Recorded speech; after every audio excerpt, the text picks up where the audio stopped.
समन्ता चक्रवालेषु अत्रा गच्छन्तु देवता सद्धम्मं मुनिराजस् सुनन्तु सघमुखदं धम्मश्रवण कालो अयं बदन्ता धम्मश्रवण कालो अयं बदन्ता धम्मश्रवण कालो अयं बदन्ता नमो तस् भगवतो अरहतो सम्मा सम्बुद्दस्स नमो तस् भगवतो अरहतो सम्मा सम्बुद्दस्स नमो तस् भगवतो अरहतो सम्मा सम्बुद्दस्स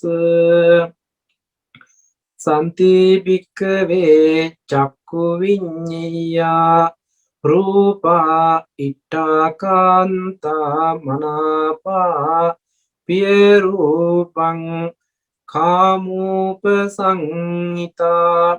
रजनीया तञ्च भिक्खवे अभिनन्दति अभिवदति अज्जोसाय तिष्ठति अयं उच्यते भिक्खवे भिक्खु आवास गतो मारस वसंगतो पटिमुखस् मारपासो बन्धोसो मार बन्धनेन यथा काम करणीयो पापी मारताति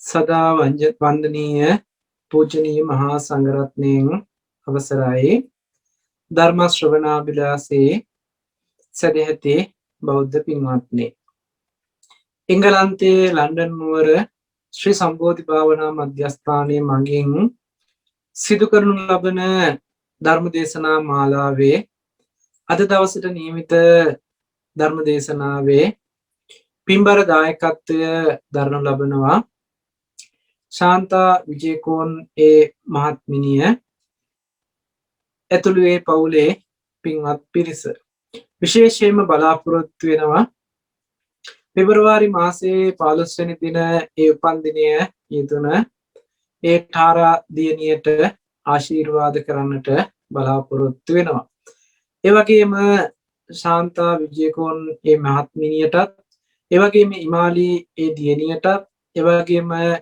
ඒ ජෝන් ඒ බෑනනුවන්ට ඒ වගේම ඒ රාෆි ඒ බෑනනුවන් ඇතුළු ඒ පවුලේ හැමදෙනාටම ආශිර්වාද කරන අතරේ විශේෂයෙන්ම බලාපොරොත්තු වෙන ජේ.බී. විජේකෝන් ඒ මහත්මාණන්ට ඒ ආදරණීය පියාණන්ට ඒ ආදරණීය සැමියාන් සිහිපත් කරලා පුණ්‍යානුමෝදනා කරන්නටත් බලාපොරොත්තු වෙනවා. ඒ වගේම අපවත් වී වදාළ දරණාගම කුසල ධම්මනායක මාහිම්පාණන් වහන්සේ ඇතුළු මහා කරන්නටත් බලාපොරොත්තු වෙනවා.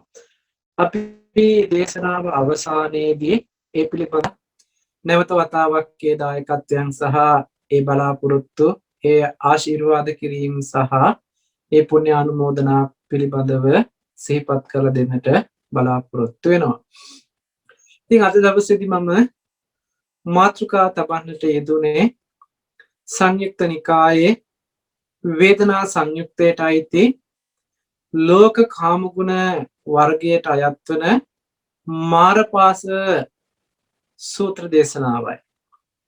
මාරයාගේ පහස එහෙම නැතිනම් මාරයාගේ නැතුවීමකට ලක් වෙන්නේ කොහොමද කියන කාරණාව පිළිබඳව දේශනා කරන්නට යෙදුන සූත්‍ර ධර්මයක් තමයි අද එහි පාඩයක් තමයි මම මාතෘකා වශයෙන් තබන්නට යෙදුනේ.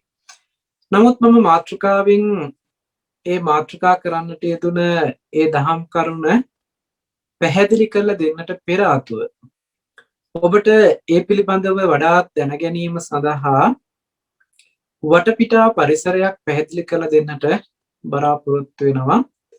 ඒ සඳහා උදාහරණ කීපයකින් පළමුවෙන් මේ පිළිබඳව පැහැදිලි කර දෙන්නට අදහස් කරනවා. පළවෙනිම උදාහරණයේ විදිහට ගත්තොත් මේක බොහොම සරලයි උදාහරණය. නමුත් මේ උදාහරණය තුළ අන්තර්ගත න්‍යාය ඔබ දක්ෂ වෙන්නට ඕනේ. ඒ නිසායි මම මේ උදාහරණ කීපයක්ම ඉදිරිපත් කරන්නේ. මේ උදාහරණත් ඒ වගේම මින් ඉදිරියට විස්තර කරන දහම් කරුණුත් පිළිබඳව ඔබ ධර්මයේ ශ්‍රවණය කරන්නට ඕනේ කොහොමද කියන එක පිළිබඳවත් මුලින්ම මතක් කරලා දෙන්නට ඕනේ කියලා හිතුණා. මේ කතා කරන උදාහරණ වලට උපමේයන් යොදන්නට එපා. තමන් මේ කියන්නේ මේ අහවල් දෙයට වෙන්නේ නැති මේ අහවල් කාරණේ වෙන්නේ නැති කියලා ඔබ ඒකට පද බඳින්න අදහස් දරන්නට එපා. මොකද මම අවසානයේ මේ සියල්ල එකට එකතු කරලා මේකෙන් අදහස් කළේ මොන වගේ අර්ථයක්ද කියන එක පිළිබඳව පැහැදිලි කරන නිසා. කල්ැතුව ඔබ යම් අදහසක් දරාගෙන හිටියොත් ඔබට ඒ අදහසටම අනුව කරුණු ටික එකතු කරගන්නවා විනා මේ කියන්නේ මොන වගේ අර්ථයක්ද කියන එක පිළිබඳව වටහා ගන්නට බොහෝ දුෂ්කර වෙන්නට පුළුවන්. ඒ නිසා අද ධර්ම ශ්‍රවණය කරනකොට ඔබ හැමදෙනාටම මතක් කරනවා හිතේ නොයෙකුත් විතර්ක වලට ඉඩ තියන්නේ නැතුව කෙසේද කියලා සැක සංකා උපදවා ගන්නේ නැතුව මේ කියන කරුණු මේ කියන වචනත් එක්කම ඔබේ හිත අරගෙන එන්න මේ කියන කාරණා පිළිබඳව බොහෝම දක්ෂ වෙන්නට. මේකට වඩා පරිබාහිරව යමක් හිතන්නට යන්න එපා. අතිධාවනයක් කරන්නට එපා. මේ යන වචනයක් ගානේ මෙන්න මිසක් මාව පහු කරගෙන ගිහිල්ලා හිතන්න යන්න එපා. මම මෙහෙම අර්ථයක් මම මෙහෙම කාරණයක් ඔබට මතක් කරන්නේ අද මේ කතා කරන දහම් කරුණ දහම් පරයය හරිම සියුම් කාරණයක්. ඒ නිසා ඔබට අර්ථය වැහෙන්නට පුළුවන් ඔබේම හිතේ ඇතිවෙන විතර්ක නිසා. ඒ නිසා ඔබට නැවතත් මතක් කරනවා මේ දහම් කරුණු ටික ඒ වගේම මේ උදාහරණ ටික බොහෝම සාවධානව බොහෝම ඕනකමින් ඒ තුල කියන්නේ මොන වගේ කාරණයක්ද කියමින් ඒ ළඟම ඇසුරු කරන්න හිතට දුර දුවන්න දෙන්න එපා. නොයෙකුත් විතර්ක වලට ඉඩ තියන්නේ නැතුව ධර්ම ශ්‍රවණය කරන්නට සූදානම් වෙන්න කියලා මුලින්ම මතක් කරනවා. ඉතින් මේ අපි කවුරුත් දන්න උදාහරණ කීපයක් මේ ගන්නෙ. නමුත් අපි කවුරුත් දන්නවා කියලා කිව්වට මේ තුල අන්තර්ගත වෙන සියුම් සිද්ධිය පිළිබඳව අපි මනාව අවබෝධ කරගෙන නැහැ කියන එකයි මම මෙතනදී අදහස් කරන්නේ. මේ කාරණා ටික අපි හොඳට දන්නා වූ කාරණා නිසායි අතිධාවනයක් කරන්න. එහෙම නැත්නම් මේ කියන්නට ඉස්සර වෙලා ඔබ ගිහිල්ලා ඒ පිළිබඳව මෙහෙම කියලා හිතන්න යන්න එපා කියලා මම මතක් කළේ. පළවෙනියටම කාරණයක් ඔබට මතක් කරනවා මේ ගහක හෙවණැල්ල වැටෙන සිදුවීම පිළිබඳව. අපි මේක වචනින්ම කියන්නේ ගහේ හෙවණැල්ල වැටුණා කියලා. හැබැයි මේක ගැන විමසලිමත්ව බලනකොට මේ උදාහරණය හොඳට බලන්න ගහ විතරක් තිබුණට හෙවණැල්ල වැටෙන්න විදිහක් නැහැ. හෙවණැල්ල වැටෙන්න එහෙම නැතිනම් පිහිටන්න පොළව නොතිබ්බොත් මේ හෙවණැල්ලට වැටෙන්න තැනක් නැහැ. ගහයි පොළවයි දෙකම තිබුණත් හෙවණැල්ලක් වැටෙන්නේ නැහැ මේ ගහට ආලෝකයක් වැටෙන්නේ නැතිනම්. එහෙනම් අනිවාර්යයෙන්ම සූර්යාලෝකය ලැබෙන්නට ඕනේ. ඉරත් ගහත් පොළවත් කියන මේ තුන් දෙනාම එකට සම්බන්ධ වුණොත් පමණමයි හෙවණැල්ලක් विद्यमान වෙන්නේ. යම් වෙලාවක ඉර නොතිබුණොත් ගහ පොළව තිබුණත් හෙවණැල්ල වැටෙන්නේ නැහැ. යම් වෙලාවක ඉරක් තිබිලා ගහක් තිබිලා පොළව නොතිබ්බොත් ඒත් හෙවණැල්ලට පිහිටන්න තැනක් නැහැ. හෙවණැල්ල වැටෙන්නේ නැහැ. වැටෙන්න පිහිටන්න බෑ. ඒ වගේම ඉරක් තියෙනවා පොළවක් තියෙනවා.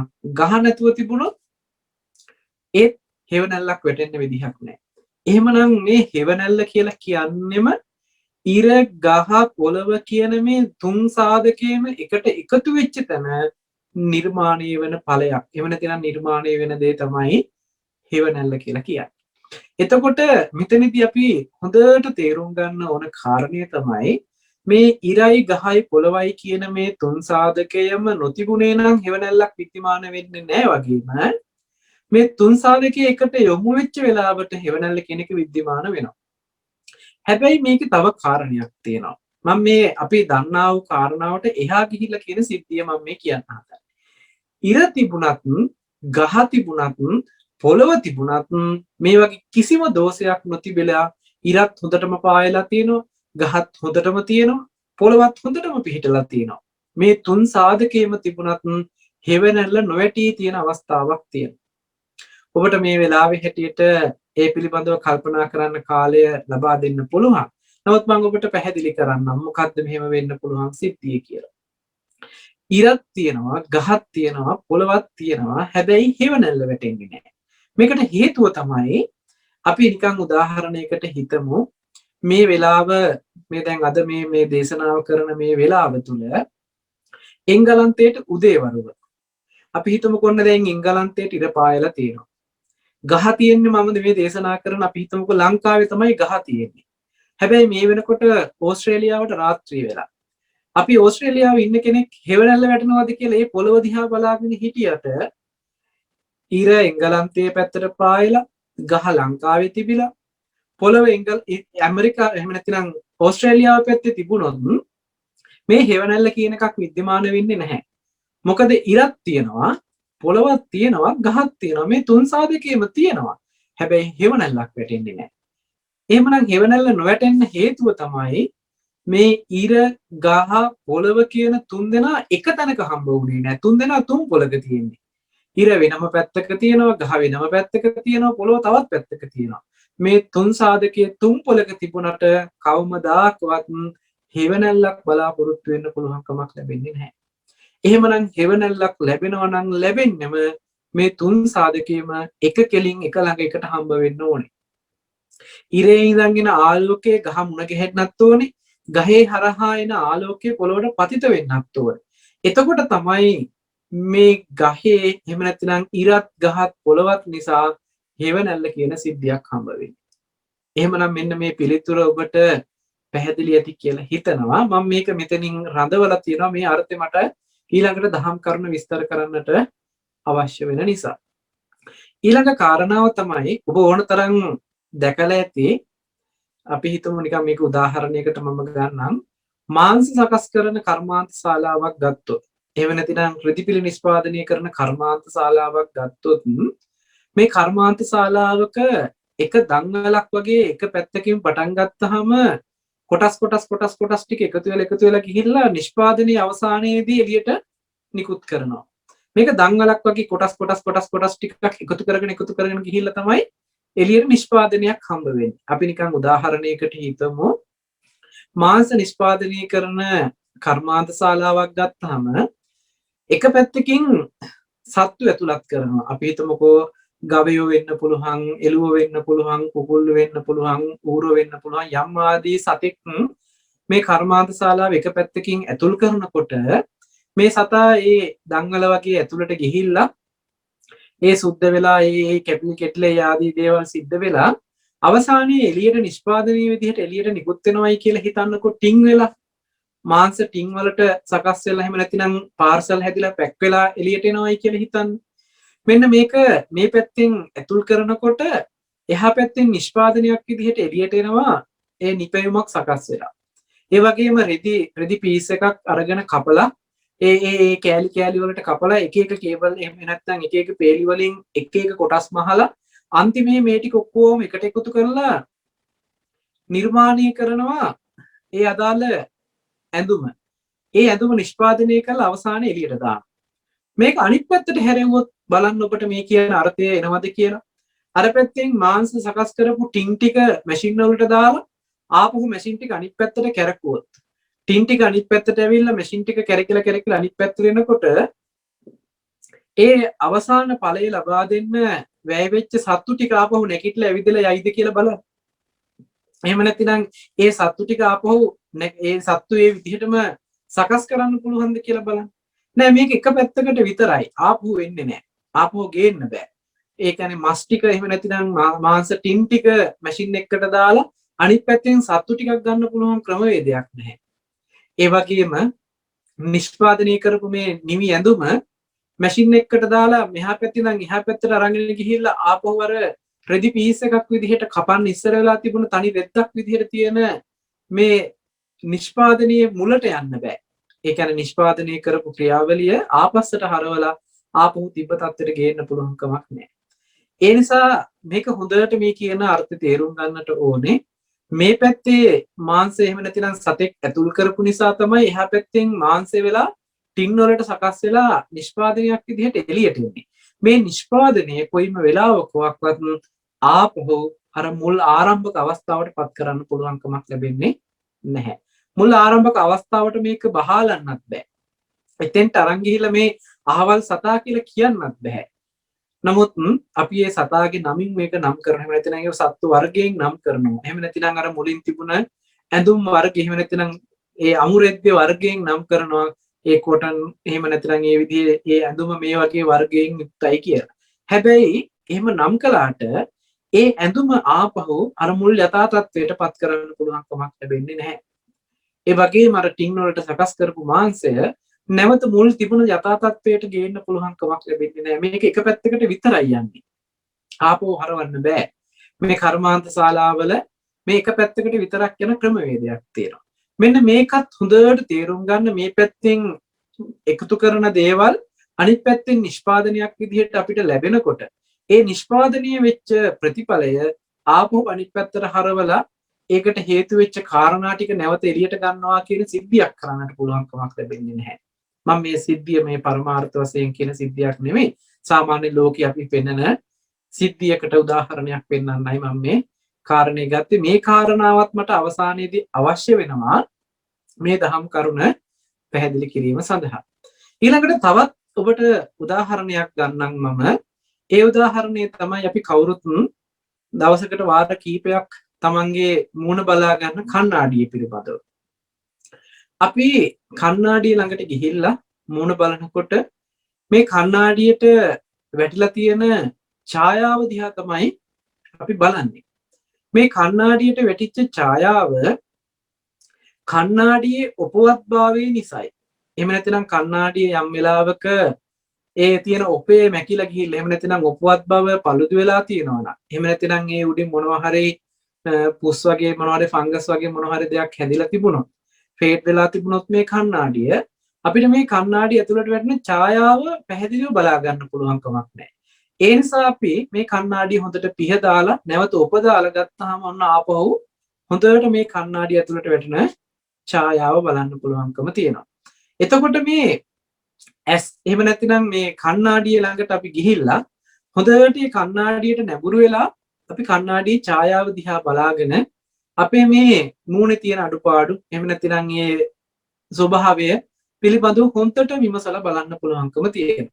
හැබැයි එහෙම විමසලා බලන්නේ හොඳට කණ්ණාඩියට වැටිච්ච ඡායාව දිහාම බලාගෙන මිසක් කණ්ණාඩියෙන් ඔබට බලලා නෙමෙයිමයි.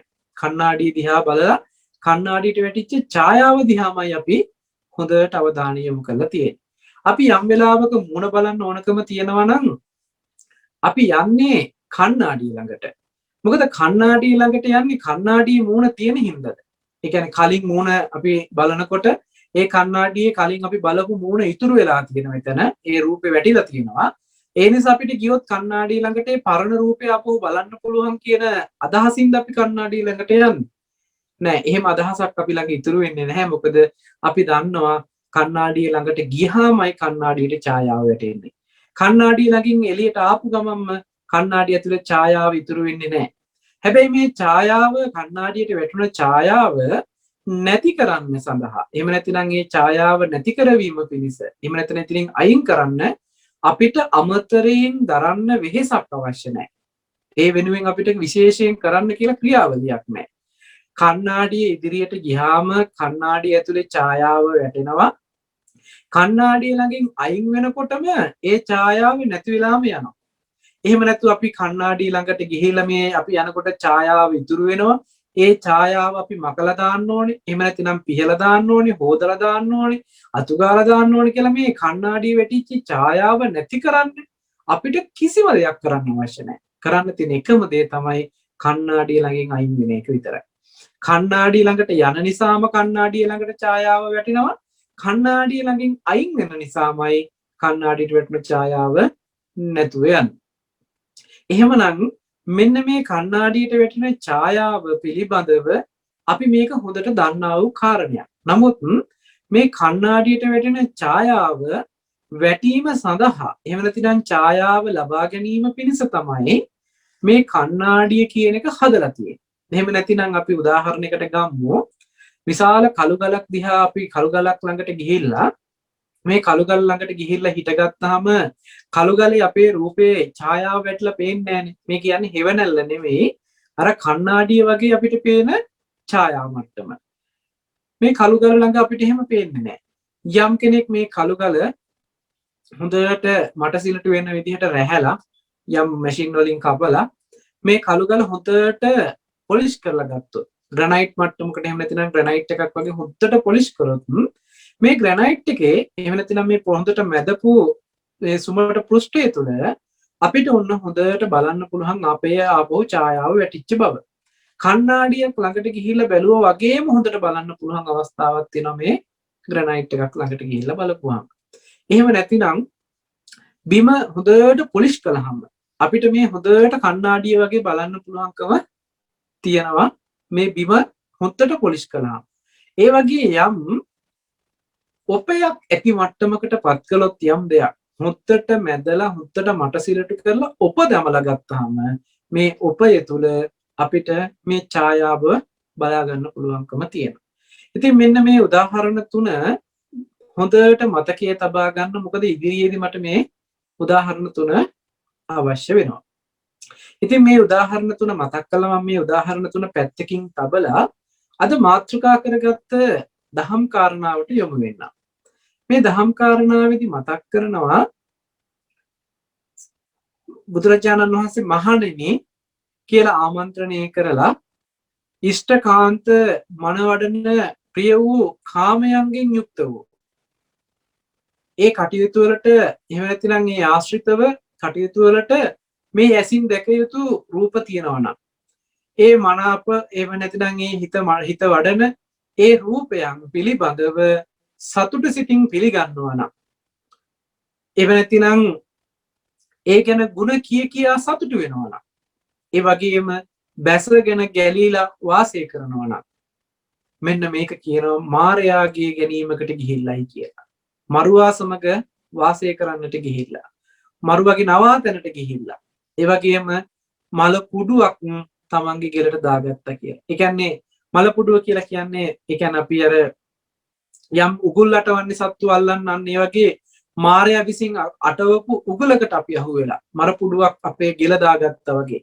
එහෙම කරගත්තාම මාර්යාගේම බන්ධනයකට බැඳුනා වෙනවා.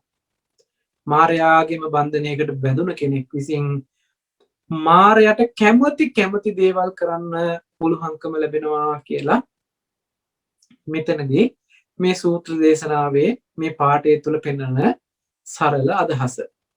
නමුත් මේක මොකද්ද මේ කියන්නේ කියන එක පිළිබඳව අපි හොඳට විමසලා බැලීමක් කළ යුතු වෙනවා.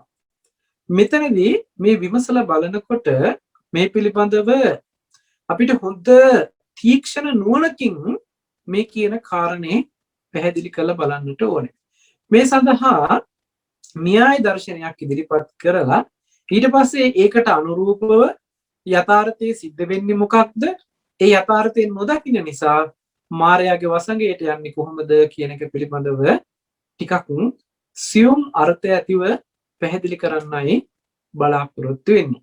ඒ නිසා මෙතනින් එහාට කියන මේ දහම් කරුණ ස්වභාවයෙන් බොහෝම සියුම් සිදුවීමක්.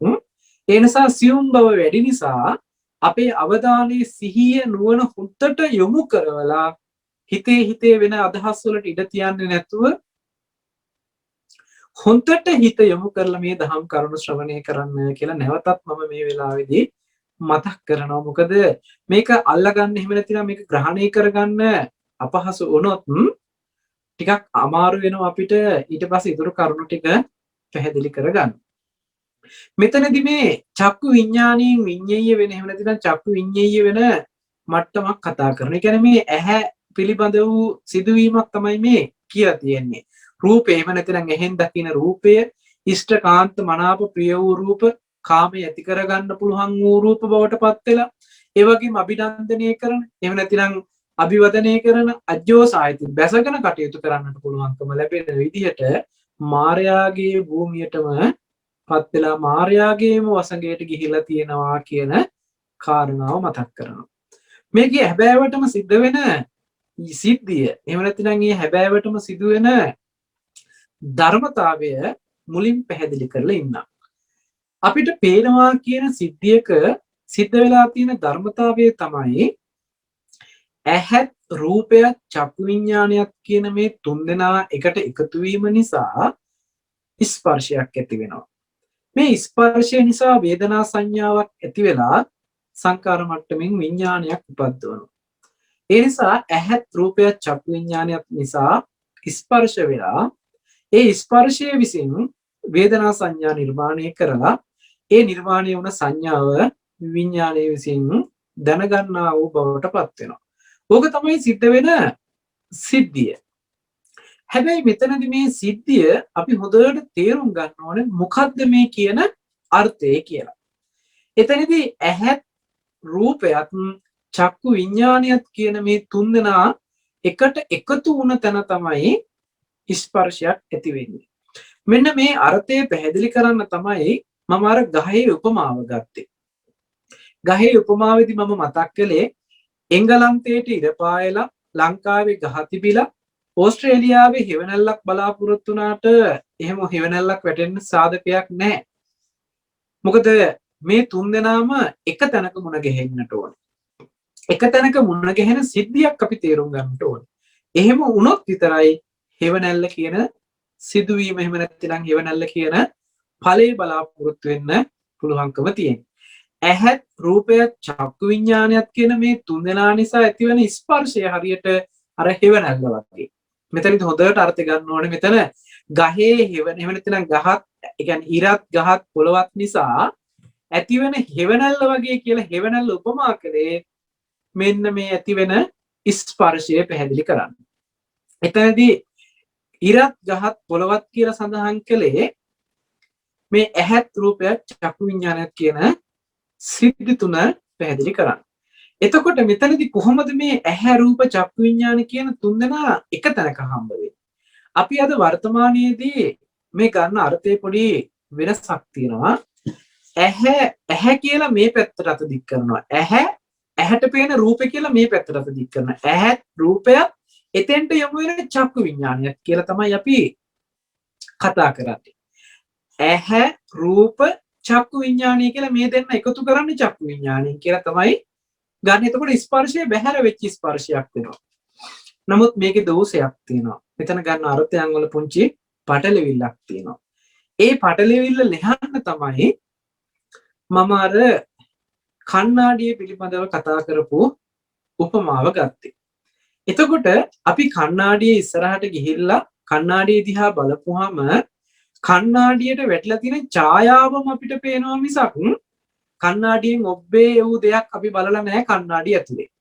කණ්ණාඩියට වැටුණු ඡායාවමයි අපි බලලා තියෙන්නේ. එහෙමනම් මේ ඉස්සරහින් තිබුණයි කියලා අපි කිව්වට ඒ රූපේ පිළිබඳව අපි දැකලවත් නැහැ. ඒ සතර මහා ධාතු වලින් රාශි වෙච්ච රූපයේ සටහන මේ ඇහැට වැටිලා තියෙන එහි ඡායාව මට්ටමට. අපි සාමාන්‍යයෙන් දන්නවා මේ ඇහැ කියන්නේ ප්‍රසාද මට්ටමක් චක්කු ප්‍රසාදේ කියලා. මේ චක්කු ප්‍රසාදයේ හැදිලා තියෙන්නේ මේ ඉස්සරහට එන රූපවල එහෙම නැත්නම් මේ ඉස්සරහ තියෙන සතර මහා ධාතු රූපයේ ඡායාව වට ගන්න පුළුවන් විදිහට තමයි ප්‍රසාදය හැදිලා තියෙන්නේ.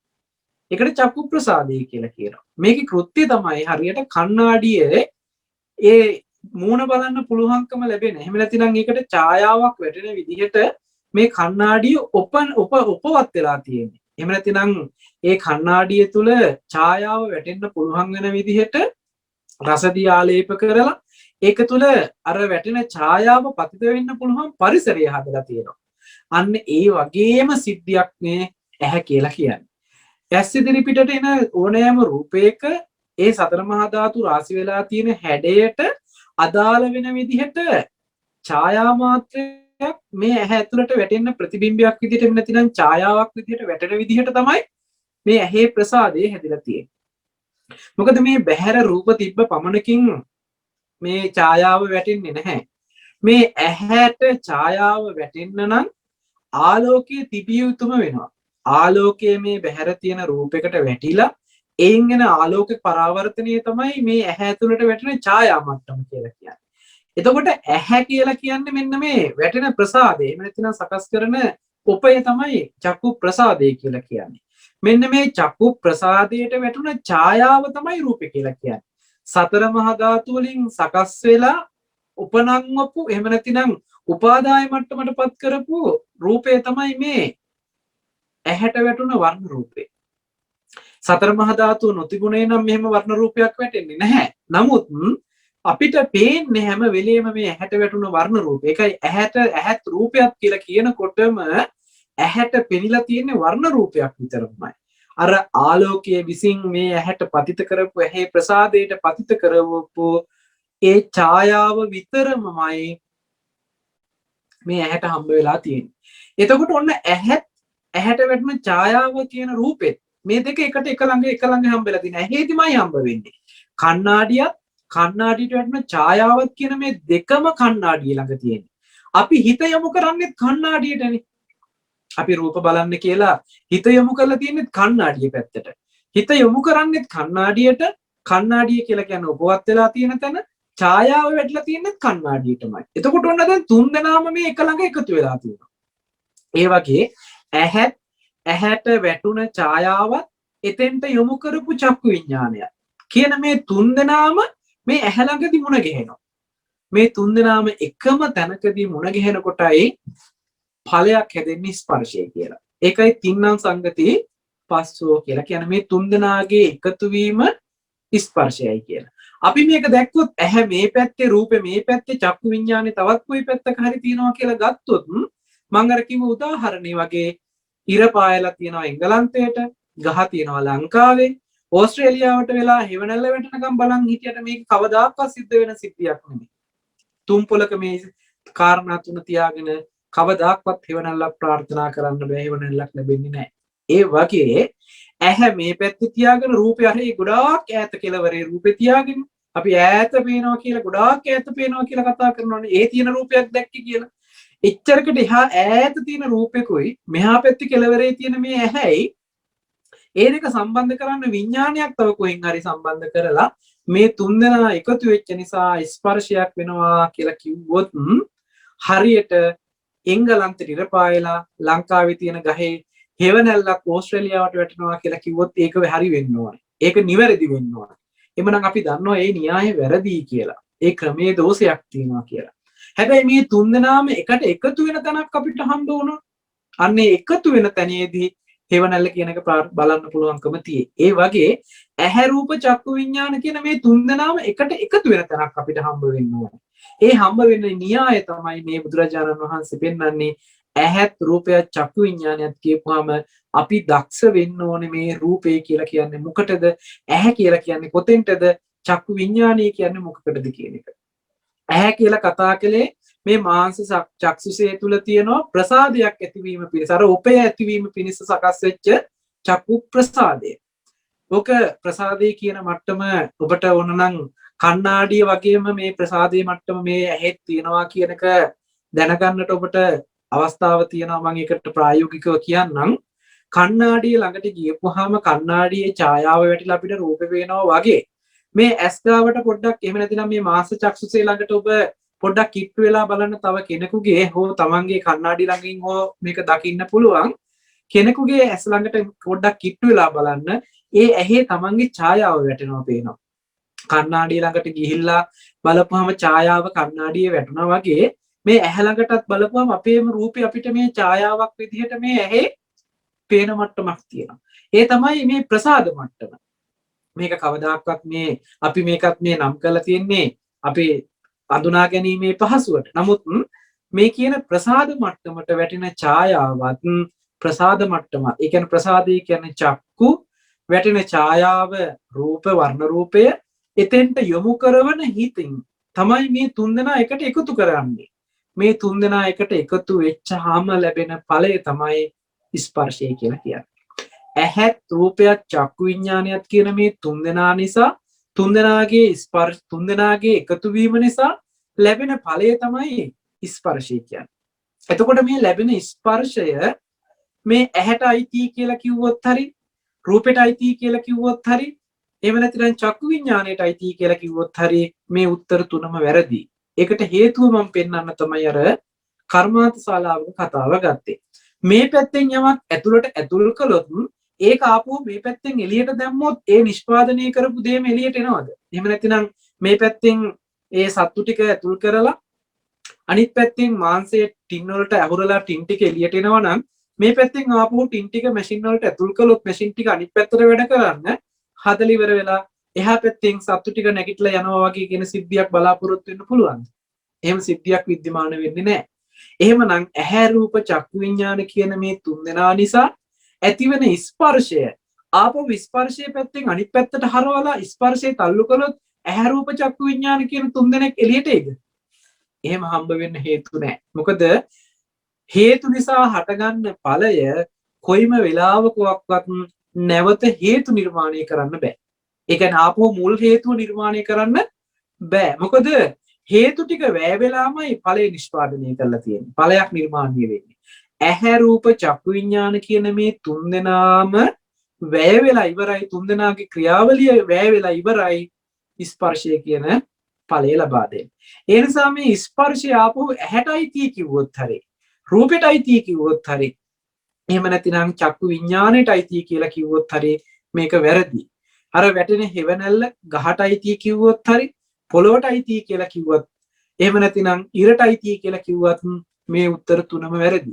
හැබැයි ඉරයි ගහයි පොළොවයි කියන මේ තුන්දෙනාටම අයිති නැති තුන්දෙනා ළඟම නොතිබුණ ඵලයක් තමයි මේ තුන්දෙනා එකතු වුණාම හම්බ වෙලා තියෙන්නේ.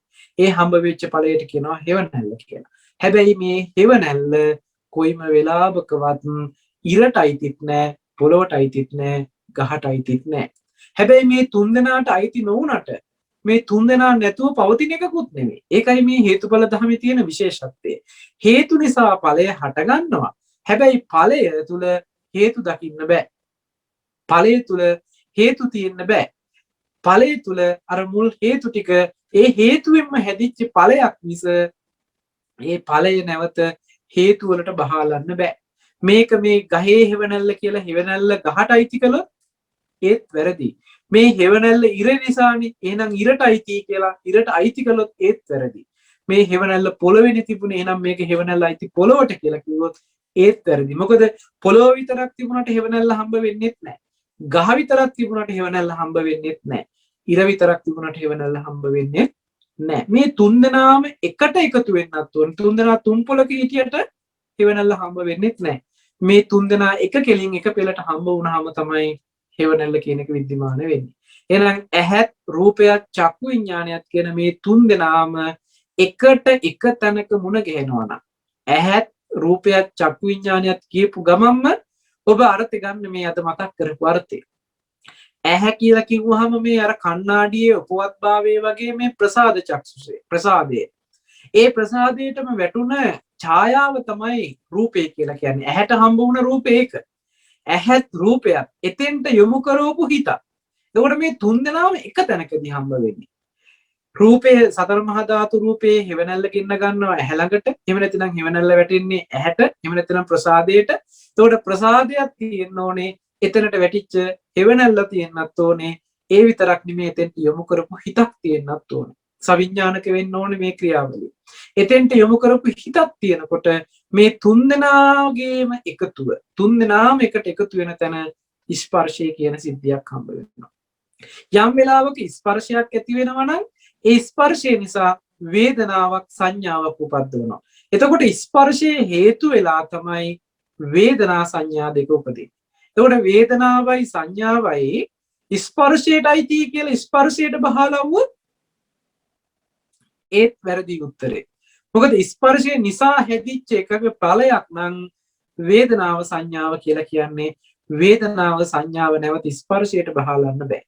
එහෙනම් ඔන්න ඇහැ රූප චක්කු විඥානය නිසා ස්පර්ශය ඇති වෙනවා. ස්පර්ශය කොයිම වෙලාවකවත් ඇහැටවත් වේදනාවට ඇහැටවත් රූපෙටවත් චක්කු විඥාණයටවත් අයිති කරන්න බෑ. බහලන්න බෑ. ඒ තුන්දෙනා නිසා ඇතිවෙච්ච ස්පර්ශයේ ඵලයක්මයි. ස්පර්ශය නැවත හේතුවක් විදිහට පත් කරගෙන ඒක හේතු කරගෙන වේදනා සංඥා උපදිනවා. මේ උපදින වේදනා සංඥා දෙක නැවත ස්පර්ශයට අයිති කියලා ආපස්සට යන්න බෑ. මම අර කර්මාන්ත ශාලාවේ පෙන්වපු උත්තරේ ඒකයි පෙන්වුවේ විදිහට. මේක ආපස්සට යන්න බෑ. මේක පැත්තකට විතරයි යන්නේ. ස්පර්ශ නිසා වේදනා සංඥා ඇති වෙන්න පුළුවන්. නමුත් වේදනා සංඥා නිසා නැවත ස්පර්ශය කියන පැත්තට අත දාන්න පුළුවන් කමක් නැහැ. මේ පැත්තට යන්නේ නැහැ. මේ විදිහට වේදනා සංඥා නිසා විඥානීය විසින් දැනගන්නවා කියන සිද්ධියකට යනවා. විඥානීය විසින් දැනගන්නේ මේ සංඥා මට්ටමකින් හම්බ වෙච්ච තොරතුරු ටික තමයි විඥාණයෙන් දැනගන්නේ. විඥාණයට බලන්න පුළුවන් ඔබට තීරණයක් ඔබ මේ කියන කාරණේ පිළිබඳව හොඳට නුවණින් බලන්න. විඥාණයට හම්බ වෙලා තියෙන සංඥා මාත්‍රයකින් දුන්න පණිවිඩයක් විතරයි. විඥාණයට කොයිම වෙලාවකවත් ස්පර්ශය හම්බ වෙලා නැහැ. මොකද සංඥාව ඇති වෙනකොටම ස්පර්ශය වැය වෙලා තමයි සංඥාව හදලා දුන්නේ. මොකද හේතුව වැය වෙලා තමයි ඵලය හදලා දෙන්නේ. ඵලය ළඟට අපි යනකොට හේතුව වැය වෙලා ඉවරයි. හේතුවේ ක්‍රියාවලිය කරලයි විපාක විදිහට එහෙම නැත්නම් ඵලයේ විදිහට සංඥාවක් උපද්දලා තියෙන්නේ. විඥානයේ විසින් මේ සංඥාව දැනගන්නවා කියන තැනට යන්න පුළුවන්කම තියෙනවා. හැබැයි විඥාණයට පුළුවන්කමක් නැහැ කොයිම වෙලාවකවත් ස්පර්ශ කියන මට්ටමට යන්න. මෙතන විඥානය කියලා කිව්වේ මනෝමය පැත්තෙන් තියෙන විඥානය. මනෝ විඥාණයට කොයිම වෙලාවකවත් හැකියාවක් ලැබෙන්නේ නැහැ ස්පර්ශ මට්ටමට යන්න. ඒ විතරක් නෙමෙයි මේ මනෝ විඥාණයට හැකියාවක් නැහැ ඇහැ රූප චක්කු විඥාන තියෙන තැනට යන්න. මේ විඥාණයට කොහෙත්ම හැකියාවක් නැහැ ඇහෙන් ඔබ්බේ තිබ්බ සතර මහා ධාතු මට්ටමට යනවා. මොකද මේක ආපස්සට යන බෙල්ට් එකක් නෙමෙයි. මේක එක පැත්තකට විතරක් වැඩ කරන සිද්ධියක්. විපාක මට්ටමේ සිද්ධිය ඇහැ රූප චක්කු විඥාන නිසා ස්පර්ශ වෙලා ස්පර්ශය නිසා වේදනා සංඥා ඇති වෙලා වේදනා සංඥා කියන කාරණා විඥානයේ විසින් විඤ්ඤාය වෙනවා දැනගන්නවා හඳුනා ගන්නවා කියන සිද්ධියකට යනවා. මේ විදිහට හඳුනාගත්තු සිද්ධිය ආපස්සට හරවලා මේ හඳුනාගත්තේ මේ ඇස් ඉදිරි පිටට ආපු සතර මහා ධාතුව කියලා කිව්වොත් වැරදි. මොකද සතර මහා ධාතුව කොයිම වෙලාවකවත් විඥාණයට හම්බ වෙලා නැමයි. මනෝ විඥාන මට්ටමට සතර මහා ධාතුව හම්බ වෙලාත් නැහැ. ඇහැ රූප චක්කු විඥානිය හම්බ වෙලත් නැහැ. ස්පර්ශය හම්බ වෙලත් නැහැ. මේ විඥාණයට හම්බ වෙලා තියෙන සංඥා මාත්‍රයක් විතරයි. එහෙනම් මේ සංඥා මාත්‍රයකින් මේ විඥානය දැනගත්තා කියන සිද්ධියක් විතරයි විඥාන මට්ටමේ අත්දැකීම තියෙන්නේ. හැබැයි මේ සංඥාව උපද්දවන්න නම් අනිවාර්යයෙන්ම ස්පර්ශය කියන එක වෙන්නට ඕන.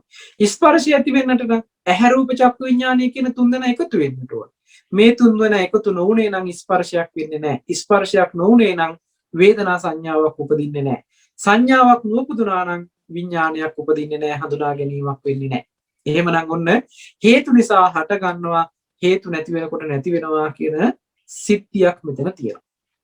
මෙන්න මේ කියන යථාර්ථ සිද්ධිය විපාක මට්ටමේ පවතින මේ සිද්ධිය අහලා දැනගත්තේ නැතිනම් යම් කෙනෙක් අශෘතවත් පෘථග්ජනයා කියලා කියනකොට අහලා දැනගත්තේ නෑ මේ කෙනා. ශ්‍රුතවත් ආර්ය ශ්‍රාවකයෙක් උනේ නෑ. බුදුරජාණන් වහන්සේගෙන් හෝ ඒ මග වැඩිය ආර්යයන් වහන්සේ නමකගෙන් සත්පුරුෂයෙකුගෙන් හෝ සත්පුරුෂ ධර්මයකින් හෝ මේ කියන කාරණය මේ පණිවිඩය අහලා දැනගත්තේ නැති වුණාම ඔන්න දැන් තමයි මායාවේ භූමියට යන විදිය කියලා දෙන්න හදන්නේ. මෙන්න මේ කියන සිද්ධිය නොදකින්නකොට විඥානය කියලා කියන්නේ හැම වෙලේම මායාවක්. මැජික් කාර්යයක්. විඥානය කියන එක හැම වෙලේම මවලා දෙනවා. තියෙන දෙයට වඩා අලුතෙන් දෙයක් උපද්දවනවා. හදලා මවලා නිර්මාණය කරනවා. විඥාණයට ලැබිච්ච නැති අත්දැකීම් මාත්‍රයකින්වත් හම්බ නොවිච්ච කාරණා ටික විඥානීය විසින් දැන් නිර්මාණය කරලා දෙනවා. මොකද මේ යථාර්ථය දකින්න නුවණ නැති හින්දා. නුවණ නැහැ කියලා කියන්නේ චතුරාර්ය සත්‍ය දකින්න නුවණ නැහැ කියලා කියන්නේ අවිද්‍යාව යෙදුනා. අවිද්‍යාව යෙදෙනකොටම අවිද්‍යාව කියලා කියන්නේ ඇත්ත නොපෙන්නනවා කියන කාරණේ. ඇත්ත වහලා දානවා විතරක් නෙමේ බොරුවක් ඇත්ත කරන සිද්ධියකුත් තියෙනවා. දැන් මේ විඥාණයට ඒ කෘත්‍ය පවර්ලා තියෙනවා. ඇත්ත නොදකපු නිසා බොරුවක් ඇත්ත කරන ක්‍රියාවලිය පවර්ලා තියෙනවා. ඒ නිසා දැන් ඔන්න විඥාණය මොකද කරන්නේ? රූපෙට බැස ගන්නවා. රූපෙට බැස ගන්නවා කියන තැනකින් මේ ඇහැට වැටුණු ඡායා මාත්‍රයකින් කියන රූපෙවත් දන්නේ නැහැ. එතෙන්ට නෙමෙයි නතර වෙන්නේ. ඒ ඡායා මාත්‍රය ඇති කරවීම පිණිස සකස් වෙලා තිබුණ සතර මහා ධාතුව කියන තැනටම යනවා. මේ විඥාණය එතෙන්ට යනවා කියලා කිව්වෙ එතෙන්ට යනවා නෙමෙයි ඇත්තටම ඒ මට්ටමින් ප්‍රපංච කරනවා. ඒ මට්ටමේ ඇති බවට හම්බ වෙනවා. එතෙන්ටම ගහගෙන යනවා. එතෙන්ටම යොමු වෙනවා. එතෙන්ටම අරමුණු කරනවා කියන නිමිති ගන්නවා කියන සිද්ධියක් තියෙනවා. දැන් මෙන්න මේ විඥාණය රූපය කියන තැනට පරිබාහිරව පවතින ඇහෙනුත් පරිබාහිරව පවතින සතර මහා ධාතු රූපය කියන තැනට යොමු කරපුවාම සතර මහා ධාතු කවදාක්වත් ඇහෙන් දකින්න පුළුවන් කක්වත් නෙමෙයි. ඇහෙන්වත් දකින්න බැරි සතර මහා ධාතුව පැත්තට නැඹුරු වෙලා වස්තු කාරණා, ද්‍රව්‍ය කාරණා, සත්වය, පුද්ගලයෝ, දේවල් කියන තැනකින් මේ විඥාණය අරමුණු කරනවා, නිමිති ගන්නවා. මේ අහවල් කෙනා, මේ අහවල් කෙනා, මේ අහවල් දේ, මේ දේ කියලා දැන් ඔන්න ටට්ටක් ගාලා හිත ඇතුලේ ප්‍රපංච ටිකක් හදනවා. දැන් මේ සිද්ධ වෙච්ච සිද්ධිය දන්නේ නැහැ. විපාක මට්ටමින් වෙච්ච යථාර්ථ සිද්ධිය දන්නේ නැහැ. දැන් නිර්මාණය කරනවා. මේ විදිහට ඇහැට ඔබෙන් තියෙන සතර මහා ධාතු මට්ටමේ තියෙන තැනකට සත්වය, පුද්ගලයෝ, ද්‍රව්‍ය කාරණා කියන මට්ටමකින් බැස්සහම එතන තියෙන දෝෂේ මුළු කාම ලෝකයක්ම හදා ගන්නවා. දැන් ඔන්න උතරින් නිර්මාණය වෙනවා මුළු කාම ලෝකෙම. දැන් මේ කාම ලෝකෙ පිළිබඳව අභිනන්දති අභිවදති අජ්ජෝසායතිට්ඨති. සතුටු වෙන්න පුළුවන්, ಗುಣ කියා සතුටු වෙන්න පුළුවන්, ඒ තුලට බැහැගෙන කටයුතු කරන්න පුළුවන්. දැන් ඔන්න මායාවේ භූමිය සකස් කරලා ඉවරයි. දැන් මේ මායාවේ භූමියට බැහැලා මායාවේ භූමිය තුලම මායාවේ වසඟේම මායාවේ ජීවිතේම කරගෙන අපි ජීවත් වෙනවා. මායාවේ ගෙදරටම ගිහිල්ලා අපි දැන් ඉන්නේ. මේ විදිහට මායාවේ භූමියට ගිහිල්ලා ඉන්නකොට මායා කැමති දේවල් කරන්න උප්පරිමේ මායාට අවස්ථාව තියෙනවා. මේ කෙලස් ටික නිර්මාණය කරලා මෙතන ඉඳන් අපිට ඕන තරම් කාමාවචර කර්ම කරමින් සතර මහා පාය යන්න පුළුවන් අවස්ථා තියෙනවා. ඒ වගේම කාමාවචර කුසල කර්මයන් කරමින් සුගතිය යන්නත් පුළුවන්කම තියෙනවා. හැබැයි කොහොම වෙතත් මේ භූමිය කාමාවචරයි. දැන් මේ කෙනා මේකේ හැසිරෙන පුද්ගලයෙක් බවට පත් වෙලා කාමයේ හැසිරෙන්නෙක් බවට පත් වෙලා කාමයේම හසුරවලා කාමයේම භුක්ති විඳින කාමයේම ජීවිතය කරගත්ත ජීවිතයක් බවට දැන් පත් වෙලා තියෙනවා. මොකද්ද මෙහෙම වෙන්න දෝෂේ? ඇහැ රූප චක්කු විඥාන නිසා ස්පර්ශයත්, ස්පර්ශ වේදනා සංඥා නිසා විඥානයේ විසින් දැනගත්තා කියන මේ විපාක මට්ටමේ පැවතුන ස්කන්ධ ටික ඇති වෙලා නැති වෙන්නේ කොහොමද? හේතු නිසා හටගෙන හේතු නැති වෙනකොට නැති වෙනවා කියන චතුරාර්ය සත්‍ය දර්ශනය අහලා නොතිබිච්ච නිසායි. අවිද්‍යාව යෙදෙන්නේ. අවිද්‍යාව යෙදුනහම තියෙන දෝෂේ තමයි නිර්මාණය කරගත්ත ලෝකෙක ජීවත් වෙනවා. එහෙමනම් දැන් කාම ලෝකයක්ම හදාගෙන ඇති බවට ඉතුරු කරගෙන ඒකේ හැසිරෙන්න පුළුවන් මට්ටම හදලා තියෙනවා. මේ මායාවේ භූමිය. දැන් මෙතනදී පෙන්නනවා ඔන්න චක්කු විඤ්ඤාණයෙන් විඤ්ඤය වෙලා රූප ඉත්තකාන්ත මනාප, ඒ කියන්නේ කැමැති ප්‍රියමනාප ප්‍රිය වූ රූප, මනාපෝ මනවඩන රූප, කාමයේ සංතරපණය කරන්න පුළුවන් රූප ඕන තරම් දැන් අපිට මේකේ හම්බ වෙලා තියෙනවා. හැබැයි ඇත්තටම වෙලා තියෙන්නේ පේනවා කියන තැනක මොකද්ද? මේ කාම රූප කොයි වෙලාවකවත් සතර මහා ධාතු වල තියෙන තැනක කොයි වෙලාවකවත් පෙනිලා නැහැ.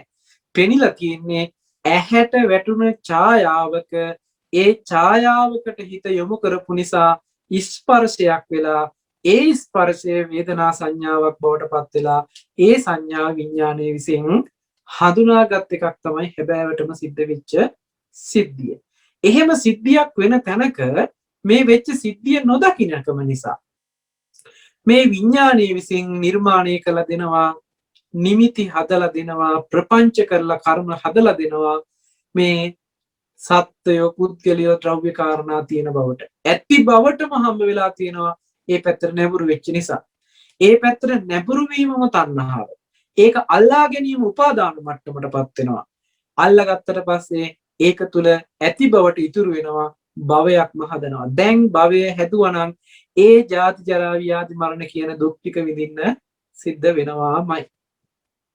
ඒ නිසා අපේ ජීවිතේ අපි මේක නිවැරදිව සිද්ධ වෙච්ච සිද්ධිය මොකක්ද කියන යථාර්ථ දර්ශනය අහලා දැනගෙන ඒ පැත්තට අපේ මනස හැරවලා නුවණ හරවලා ඒ තුල කටයුතු කරපුවාම නුවණින් හොඳට විමසලා බලපුවාම නුවණට ප්‍රත්‍යක්ෂ වෙනවා වෙලා තියෙන්නේ මෙන්න මේ වගේ හේතුඵල ධමයක් නේද කියලා. හේතු නිසා හටගන්න බවකුත් හේතු නැති වෙනකොට නැති වෙන බවකුත් කියලා කියන්නේ මෙන්න මෙතන සිද්ධිය කියලා. ඇහැ රූප චක්කු විඥාන නිසා ස්පර්ශයකුත්, ස්පර්ශ නිසා වේදනා සංඥාවකුත්, ඒක දැනගන්නා වූ විඥානයකුත් ඉපදලා තියෙනවා. මේ හේතු නැති වෙනකොට මේ ධර්මතා ටික නැති වෙනවා කියලා දැන් හොඳට හේතුඵල ධර්මයට හිත තියලා, චතුරාර්ය සත්‍ය දර්ශනයට හිත තියලා හොඳට නුවණ වඩව ගන්නවා.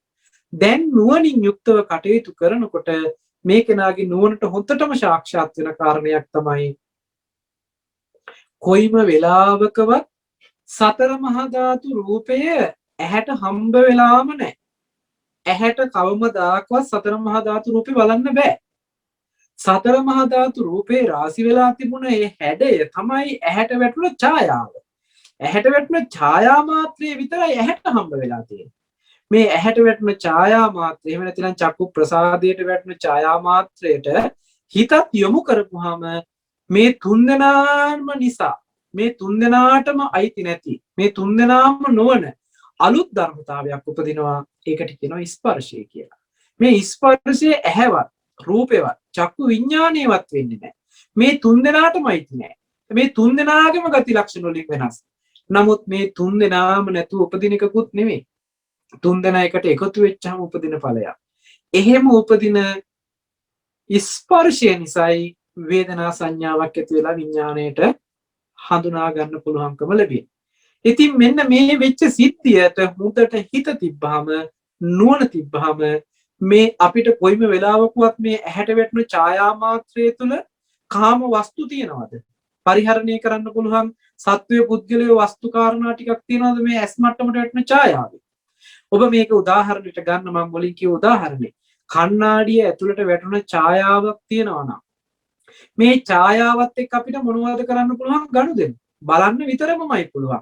අල්ලන්න බෑ, තද කරලා අල්ලන්න එහෙම නැතිනම් වැළඳ ගන්න බෑ, ඒකේ අඩුපාඩුම ගන්න බෑ, එහෙට මෙහෙට කරන්න බෑ, ඔසව ගන්න බෑ. මේකත් එක්ක වෙන කිසිම භෞතික කිසිම ගනුදෙනුවක් කරන්න පුළුවන් සිද්ධියක් නෑ මේ කණ්ණාඩියට වැටෙන ඡායාව.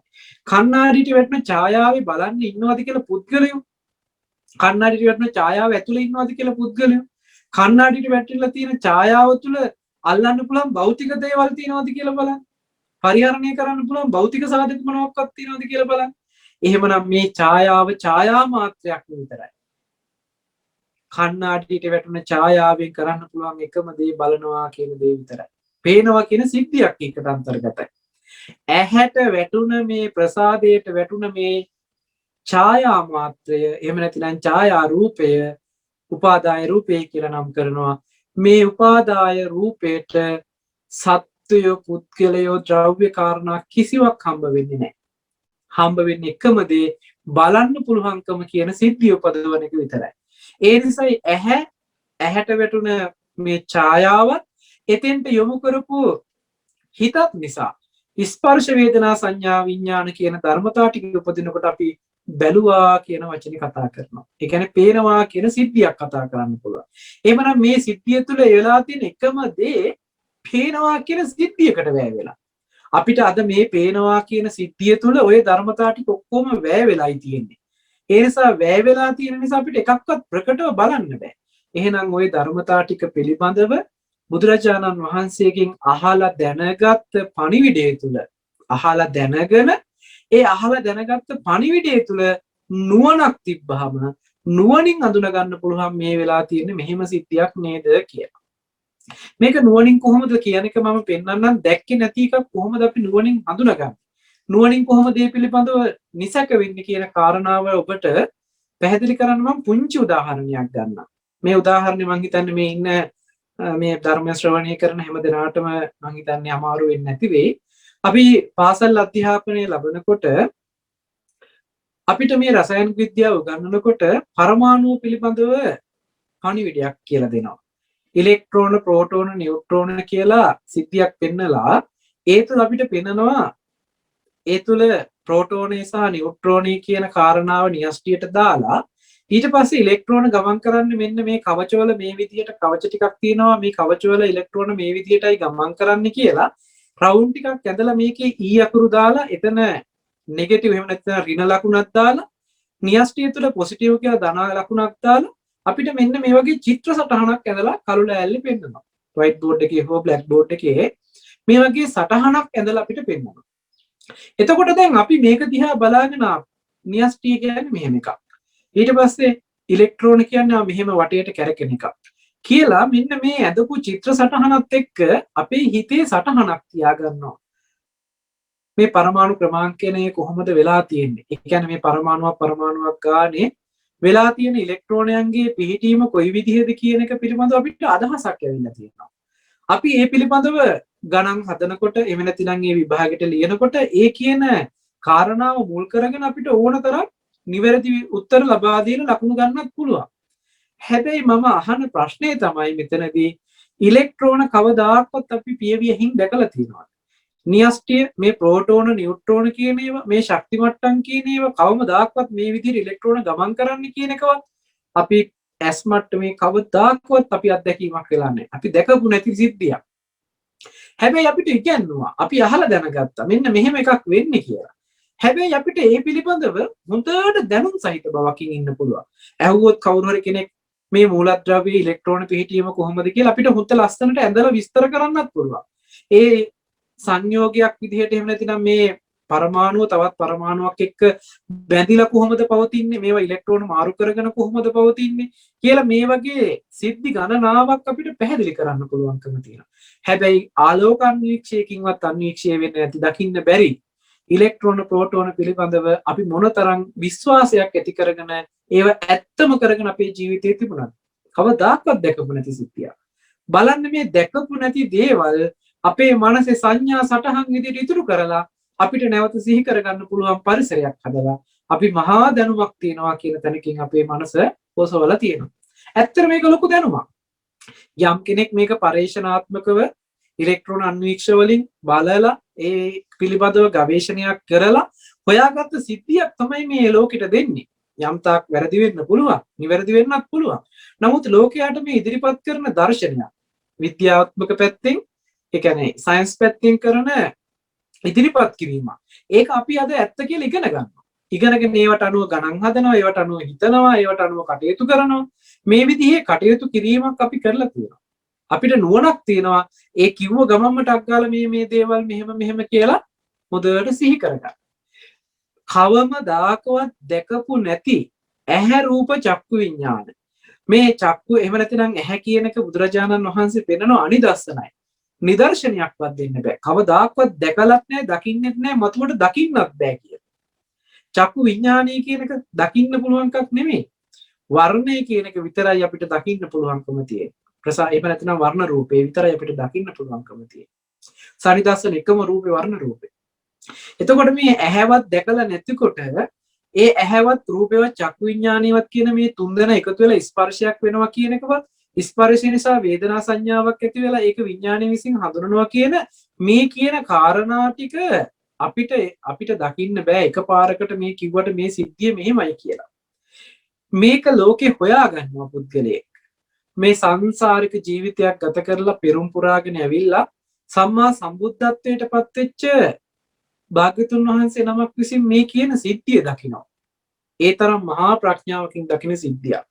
ඒ දැකලා තමයි ලෝකයට පෙන්වන්නේ ලෝකෙ කියලා හදාගෙන ජීවත් වෙලාද ඇත්ත වෙලා තියෙන තැනක වෙලා තියෙන්නේ මෙන්න මේ ඇහැ රූප චක්කු විඥානය නිසා ස්පර්ශ වේදනා සංඥා නිසා විඥානය විසින් දැනගන්නවා කියන මෙන්න මේ දහම් න්‍යායක් ලෝකයට ඉදිරිපත් කරනවා. මේ දහම් න්‍යාය අපිට කිව්ව ගමන්ම එකපාරම පේන මට්ටමකට තියෙනවා නම් අපේ ආශ්‍රව ගතිය ගොඩාක් ගෙවිච්ච ගොඩාක් හිරිච්ච කෙනෙක්. ඒකයි දිත්තේ දිත්තමත්තං සුතේ සුතමත්තං මුතේ මුතමත්තං විඤ්ඤාති විඤ්ඤාති මත්තං භවිස්සති කියලා මේ ඇහත් කනත් නහය දිව ශරීරයත් මනසත් කියන එහෙම නැත්නම් පේනවා ඇහෙනවා දැනෙනවා දැනගන්නවා කියන මේ සිද්ධි ටිකේ යථාර්ථය කතා කරනකොට දිත්තේ දිත්තමත්තං දැක්කොත් දැක්ක විතරයි.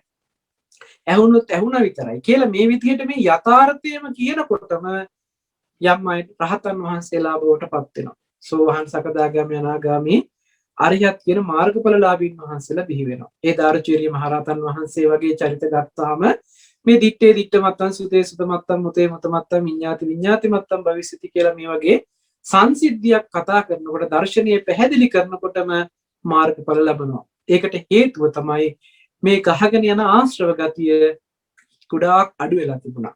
දර්ශනීය විතරයි අවශ්‍ය වෙලා තිබුණා. දර්ශනීය අහනකොටම අර ගහගෙන යන ආශ්‍රව අඩු නිසා එහෙම්ම මේ දර්ශනීය පීඩන බවට පත් වෙනවා. අද මේ දර්ශනීය අහලා දැනගත්තත් අපේ ආශ්‍රව බලවත් හින්දා ඇදගෙනම යනවා මේ විඥානය අර කියන කාම ලෝකයට. මොකද කාම ලෝකයේ තුල හුරු පුරුදු කරපු ආශ්‍රව ගතිය වැඩි. ඒ මේ ජීවිතේ විතරක් නෙමෙයි සංසාරිකව පවා අපි පුරුදු කරපු ආශ්‍රව ගතිය වැඩි හින්දා. එහෙමනම් දැන් අපිට තියෙනවා මේ ධර්මතාවය තුළ ඇත්ත පෙන්න අර ඇදගෙන යන ගතිය ගෙවා දමන්න ආශ්‍රව ගති ගෙවන්නට තියෙනවා. එහෙමනම් දර්ශනයකින් දැකලා ඊට පස්සේ අපිට ආශ්‍රව ගෙවා දැමිය යුතු වෙනවා. ඒ නිසා ඇහැ රූප චක්කු විඥාන කියන තුන් දෙනා නිසා ස්පර්ශය ඇති වෙන්න මේ තුන් දෙනා වැය වුණාම මේ ස්පර්ශය නැවත මේ තුන් දෙනාට බහාලන්න බෑ කිව්වා වගේ ආපුව කොයිම වෙලාවකවත් ඇහැට රූපයක් හම්බ වෙන සිද්ධියක් වෙනකොට මේ බැහැරට අත දික් කරන්න එපා මේ රූපේ පෙරුණා කියලා. ඇත්තටම වෙලා තියෙන්නේ ඒ සතර මහා ධාතුව රාශි වෙච්ච එකේ සටහන තමයි ඇහැ මට්ටමට එහෙම නැත්නම් ප්‍රසාද මට්ටමට වැටුණ ඡායාව. ඇහත් රූපයක් කිව්වහම මේ ඇහැට වැටුණ ඡායාවයි විඥානයේ තෙට යොමු වුණාම දකින්නවා කියන සිද්ධියකට වැය වෙන්නේ. එහෙම නැත්නම් දකින්නවා කියන සිද්ධියක් නිර්මාණය වෙනවා.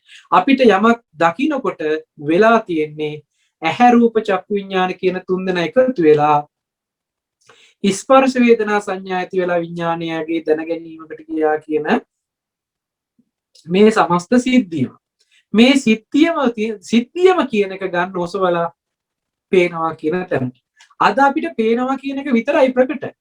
පේනවා කියන එකේදී ගන්න එපා මේ එළියෙන් තියෙන එකක් පේනවා. එහෙම නැත්නම් මේ බහැර තියෙන එක පේනවා කියන තැනකින්. ඇත්තටම වෙලා තියෙන අපි බලාගෙන ඉඳලා තියෙන්නේ ඇහැට වැටුණ ඡායා මාත්‍රේ විතරමයි. ඕක විද්‍යාත්මකවත් පෙන්නනවා මේ ඇහි ක්‍රියාවලිය ගැන පෙන්නනකොට ඉදිරියෙන් තියෙන රූපයක ඡායාවක් උඩියට කුරු වෙලා මේ ඇහි දෘෂ්ටි විතානට වැටෙනවා. ඒ වැටෙන දෘෂ්ටි විතානට වැටෙන ආලෝකයෙන් වැටෙන ඒ ඡායාව කේතු සෛල ටික පිච්චීමකට ලක් වෙනකොට එතනේ ලැබෙන ස්පර්ශය එහෙම නැත්නම් ඒ සිද්ධිය එතන අන්තර්ගත වෙන නියුරෝන් වලට ස්නායු පද්ධතියට ආවේගයක් සපයනවා. ඒ ස්නායු පද්ධතිය තුළ විද්‍යුත් ආවේග ටිකක් නිර්මාණය වෙනවා. ඉලෙක්ට්‍රොනික පල්ස් එකක් නිර්මාණය වෙනවා. මේ ඉලෙක්ට්‍රොනික පල්ස් ටික තමයි එකින් එකට නැවත නිෂ්පාදනය කරමින් සෛලයෙන් සෛලයට පණිවිඩයක් කරන්නේ. එතකොට මේ මොලේ දක්වා අරන් ගියපු පණිවිඩය ගිහිල්ලා තියෙන්නේ ඉලෙක්ට්‍රෝන පල්ස් එකක් විදිහට මිසක් අර ඇහැට වැටිච්ච රූපේවත් අරන් ගිහිල්ලා නැහැ. ඇස් ඉදිරි පිටට තිබිච්ච රූපය ගැන කවර කතාවද? ඇහැ මට්ටමට ඇහි ප්‍රසාද මට්ටමට එහෙම නැත්නම් දෘෂ්ටි විතානයට වැටුණ මේ ඡායා මාත්‍රයකින් වැටුණ මේ ප්‍රතිබිම්බේවත් අරගෙන ගිහිල්ලා නැහැ. අරන් ගිහිල්ලා තියෙන්නේ ඒ පිච්චීමකට ලක් වෙච්ච සිද්ධියක තියෙන කාරණාවකට අදාළ වෙන විදිහට ඉලෙක්ට්‍රෝන පල්ස් එකක් විතරයි. විද්‍යුත් පණිවිඩයක් විතරයි අරන් ගිහින් තියෙන්නේ.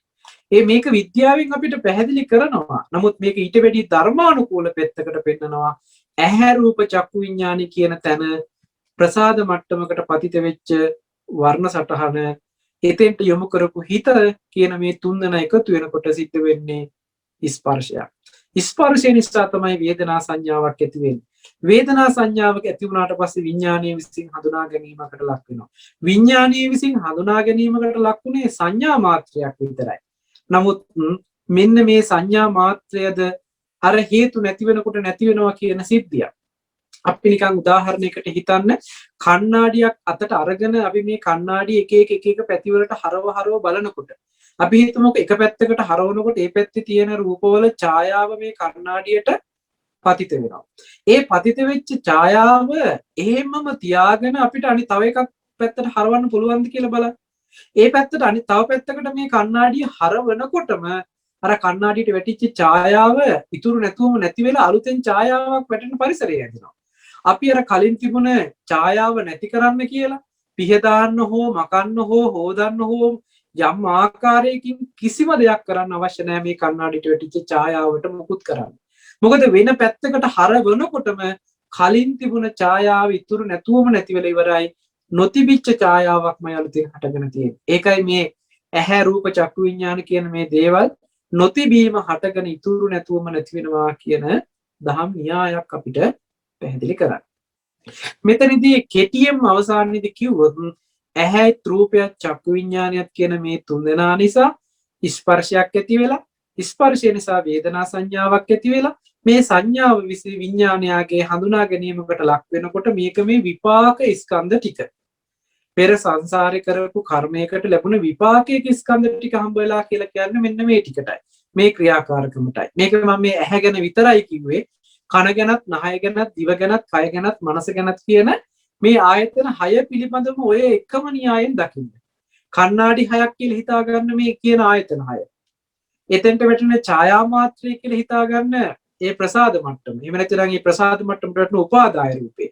මේ විදිහට මේ කිව්ව කාරණේම අනිත් ආයතන වලටත් තියාගන්න.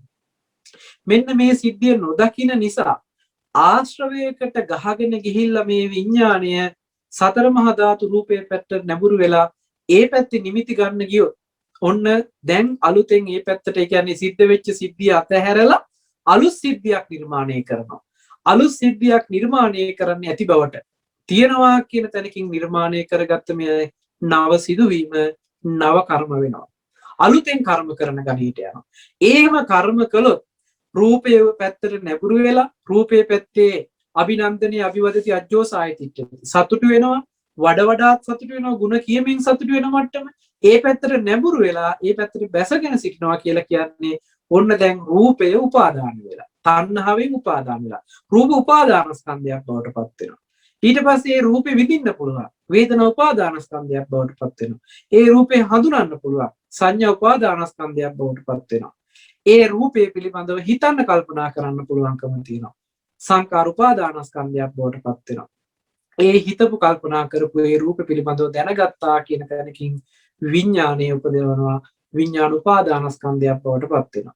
දැන් කර්මයේ පැත්තෙන් රූප උපාදානය වෙලා වේදනා උපාදානය වෙලා සංඥා උපාදානය වෙලා සංකාරේ විඥානීය උපාදාන වෙලා පංච උපාදානස්කන්ධයක් පරිහරණය කරන තැනකට ඇවිල්ලා.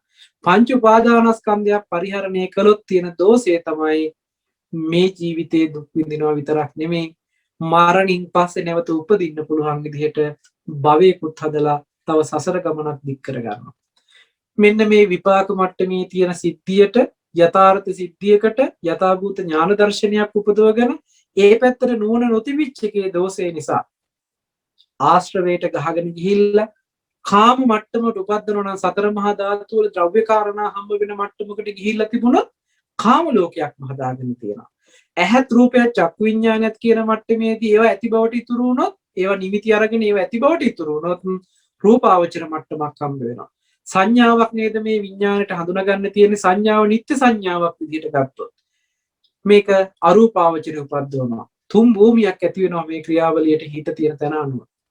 හේතු නිසා හටගෙන හේතු නැති වෙනකොට නැති වෙනවා කියලා බැලුවොත් මේ කිසිම තැනක් ඉතුරු වෙන්නේ නැහැ. හේතු නිසා හට ගන්නවා හේතු නැති වෙනකොට නැති වෙනවා කියන මුළු චතුරාර්ය සත්‍ය දර්ශනය දැකලා හේතුඵල න්‍යායක් දකිනකොට මේ කෙනාට කිසිම සංඥා සටහනක් ඉතුරු වෙන්නේ නැහැ.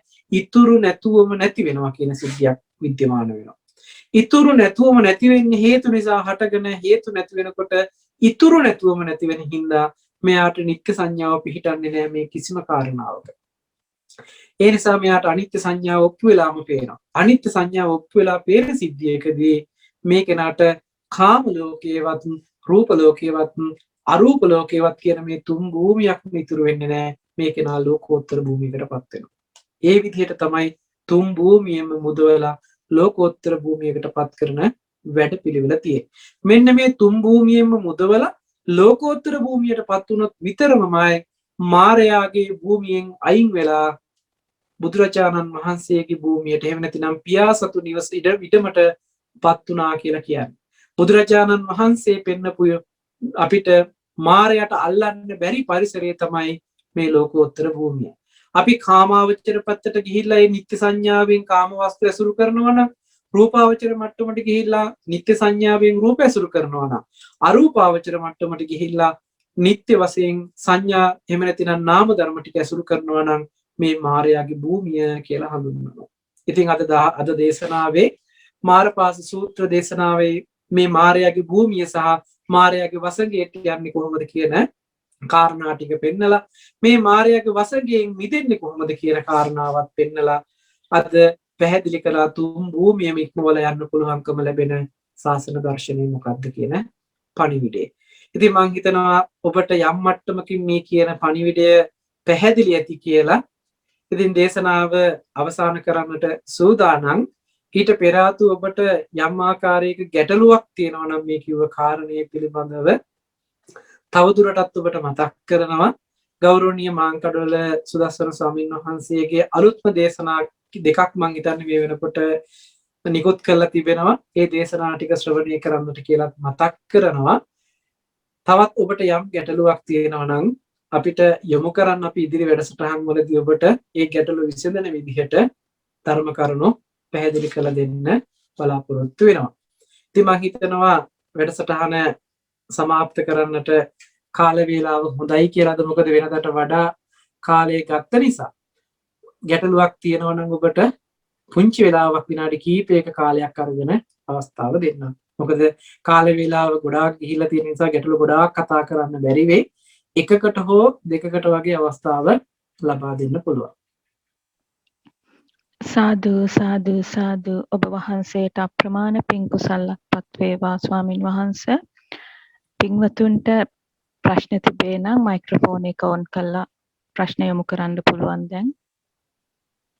ඉන්ද්‍රා දිසානායක මහත්මිය ප්‍රශ්නයක් තිබේ නම් දැන් යොමු කරන්න කරුණාකරලා.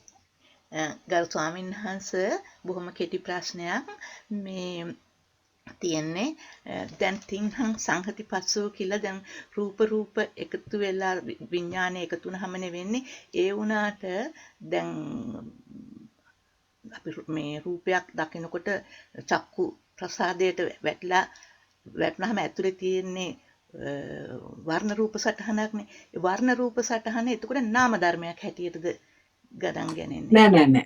ඒක උපාදාය රූප කියලා පෙන්වන්නේ ඒකයි. ඒක සතර මහා ධාතුව නිසා උපන් රූපයක් කියන එකයි. ඒකට සතර මහා ධාතුව වැය වෙලා. සතර මහා ධාතුව වැය වෙලා සතර මහා ධාතුව නිසා උපන් උපාදාය රූපය කියලා කියන්නේ ඒ නිසායි. මොකද ඇහැ කියන්නේ උපාදාය රූපයක්. ඇහැට පතිත වෙච්ච වර්ණ සටහන කියන්නේ උපාදාය රූපයක්. මේ උපාදාය රූප දෙකම නාම ධර්ම පැත්තේ ක්‍රියාවලියක් නොවුනේ නම් වෙන්නේ නැහැ. ඒ කියන්නේ ප්‍රසාද මට්ටම තිබුණොත් විතරමයි උපාදාය රූපයක් මේකට ග්‍රහණය කරගන්න පුළුවන්. ඔකට කියන්නේ ගෝචර රූප. කියන්නේ ගොදුරු කරගන්නවා කියන්නේ. ඇහැ වර්ණ රූපේ ගොදුරු කරගත්තා. ඇහැට පුළුවන්කම තියෙන්නේ වර්ණ රූපේ ගොදුරු කරගන්න විතරයි. සතර මහා ධාතු නිසා උපදින උපාදාය රූප වලින් වර්ණ රූපේ ගොදුරු කරගන්න හැදිච්ච ප්‍රසාදය තමයි චක්කු ප්‍රසාදය කියන්නේ. සද්ද රූපේ ගොදුරු කරගන්න පුළුවන් විදිහට හැදිච්ච එක තමයි සෝත ප්‍රසාදය කියන්නේ. ඊළඟට ගන්ධ රූපය මේ ගොදුරු කරගන්න පුළුවන් විදිහට හැදිච්ච එකට තමයි ගාන ප්‍රසාදය කියන්නේ. රස රූපේ ගොදුරු කරගන්න පුළුවන් විදිහට හැදුන නිසා තමයි ජීව ප්‍රසාදය. කාය ප්‍රසාදය කියන්නේ පොට්ටබ්බය උදුරලා ගන්න පුළුවන්කම නිසා. මේ විදිහට මේ ආයතන පහේ ගත්තාම එකක් ගානේ අර කණ්ණාඩි ටිකක් කියලා කිව්වේ ඒක එක කණ්ණාඩියක් තියෙනවා රූප සටහන් විතරයි වැටෙන්නේ. තව කණ්ණාඩියක් තියෙනවා ශබ්ද සටහන් විතරයි වැටෙන්නේ කණ්ණාඩියට. තව එකක් තියෙනවා ගන්ධ සටහන් විතරයි වැටෙන්නේ. ඒ කියන්නේ රූපේ ඡායාවක් විතරයි ඇහැට වැටෙන්නේ. සද්දේ ඡායාවක් විතරයි කනට වැටෙන්නේ. මොකද කනට එපිටින් තිබිච්ච සද්දයක් ඇහුණා කියලා කිව්වොත් වැරදි.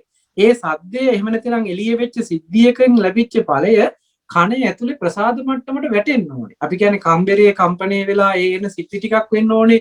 එළියේ කොච්චර සද්ද තිබුණත් මේක වැඩ කරන්නේ නැත්නම් ඇතුලට සද්දේ ඇහුණා කියන සිද්ධියක් පනවන්න බෑනේ. එහෙමයි. පැහැදිලි නේද එහෙම? පැහැදිලි ස්වාමීන් වහන්සේ බොහොම පිං ස්වාමීන් වහන්සේ. ඒ නිසා එතනේ ප්‍රසාද මට්ටම කියන කාරණාව හොඳට පැහැදිලි කරගන්න ඕනේ. ඒකත් උපාදාය රූපයක්. ඒකට වැටුණ ප්‍රසාද මට්ටමට වැටිච්ච වර්ණ රූපය කියන්නේ උපාදාය රූපයක්.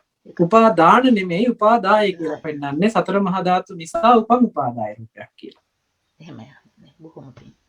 හොඳයි තෙරුවන් සරණයි.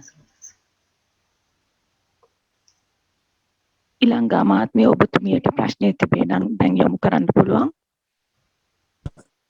තෙරුවන් සරණයි ස්වාමීන් වහන්සේ. මේ ළඟදී සාකච්ඡාවක් තියෙනකොට උපාදාය වචන ගැන මත 3-4ක් මේ ඉදිරිපත් වුණා. මට ඒක කරුණා කරලා හොඳට තේරුම් කරලා දෙන්න උපාදාය කියන වචනේ තේරුම. උපාදාය කියන වචනේ තේරුම සතර මහා ධාතුව උපකාර කරගෙන නිර්මාණය වෙන රූපයක්. ඒ කියන්නේ සතර මහා ධාතු අපි නිකන් උදාහරණයකට කියන්නම් මම මේක තේරෙන්න. අපි පාම් පිටි අරගෙන පාම් පිටි වලින් රොටි හදා ගන්නවා කියලා හිතන්නකෝ. දැන් රොටි හදන්න උපකාර කරගත්තේ පාම් පිටි. හැබැයි රොටියක් හැදුවට පස්සේ ඒකේ තියෙන හැඩය දෙපැත්ත පුච්චලා ගත්තට පස්සේ ඒ හැඩය එහෙමම පිහිටලා හිටිනවනේ. අපි ඒකට දැන් පාම් පිටි කියන්නේ නැහැ. ඒකට රොටි කියලා කියන්නේ. පාම් පිටි වලින් අපි හදාගත්තේ කියන්නකෝ ආප්ප හරි පාන් හරි බනිස් හරි මොන හරි දෙයක්. දැන් ඒකට පාම්පිටි කියලා නම යොදන්නේ නැහැ. හැබැයි පාන් හරි වේවා, බනිස් හරි වේවා, ආප්ප හරි වේවා, රොටි හරි වේවා, පිට්ටු හරි වේවා යම් යම් නිර්මාණ ටිකක් වෙලා තියෙනවා නම් ඒ ටික නිර්මාණය කරන්න පාම්පිටි කියන එක වැය වෙලා. හැබැයි දැන් එතන පාම්පිටි නියෝජනය කළාට දැන් ඒක පෙනී හිටින්නේ පාම්පිටි විදිහට නෙමෙයි. පැහැදිලිද? සතර මහා ධාතුව කියන එකෙන් නියෝජනය වෙලා තියෙන ඒ සතර මහා ධාතුව හේතු වෙලා උපාදාය මට්ටමේ රූපයක් නිර්මාණය වෙනවා. ඒක උපාදාය මට්ටමේ නිර්මාණය කරන නාම ධර්මයාගේ යම් වැයවීමක් කර්ම විපාක මට්ටමක් ඒ කියන්නේ අවිද්‍යා කර්ම තණ්හා ආහාර කියන ප්‍රත්‍ය හතරක් වෙන්නනවා. ඔය හතර නිසා තමයි ඇහැ කියන උපාදාය හැදෙන්නේ. ඒ ඇහැ කියන උපාදාය සතර මහා ධාතුවෙන් තමයි නිර්මාණය වෙන්නේ. හැබැයි දැන් මේක නියෝජනය කරන්නේ සතර මහා ධාතුව කියන ගණයට නෙමෙයි ප්‍රසාද රූපේ කියන තැනට. දැන් වීදුරුවක්ම රසදිය කාලේ ඉවර වෙලා වීදුරුවක් පෙත්තෙන් රසදිය ගෑවට පස්සේ දැන් ඒකට වීදුරුව කියන්නේ නැහැ. ඒකට අර ප්‍රතිබිම්බේ වැටෙන හින්දා අපි ඒකට දැන් කණ්ණාඩිය කියනවා. හැබැයි වීදුරුවමයි රසදිය ගාලා තියෙන්නේ. හැබැයි දැන් ඒක වීදුරුව කියලා නෙමෙයි අපි නම් කරන්නේ කණ්ණාඩිය කියලා. ඒ වගේ සතර මහා ධාතුවෙන්මයි හැදෙන්නේ. හැබැයි දැන් මේක නියෝජනය කරලා තියෙන සතර මහා ධාතුව කියන උත්තරේ නෙමෙයි. ඒකට කියන්නේ ප්‍රසාදේ කියලා. ඒ ප්‍රසාදයට වැටෙන ඡායාවත් සතර මහා ධාතුව නිසා එන ආලෝකයෙන් එන සටහන තමයි මේ වැටෙන්නේ. හැබැයි මේ වැටෙන සටහන දැන් වර්ණය කියන මෙතන වර්ණ රූපය කියන ප්‍රසාද මට්ටමට වැටුණ උපාදාය රූපයක් වර්ණ රූපය කියලා කියනවා. ඒක සතර මහා ධාතුව නියෝජනය කරනවා කියන තැනකින් සතර මහා ධාතුව පේන්නේ නැහැ එතනදී.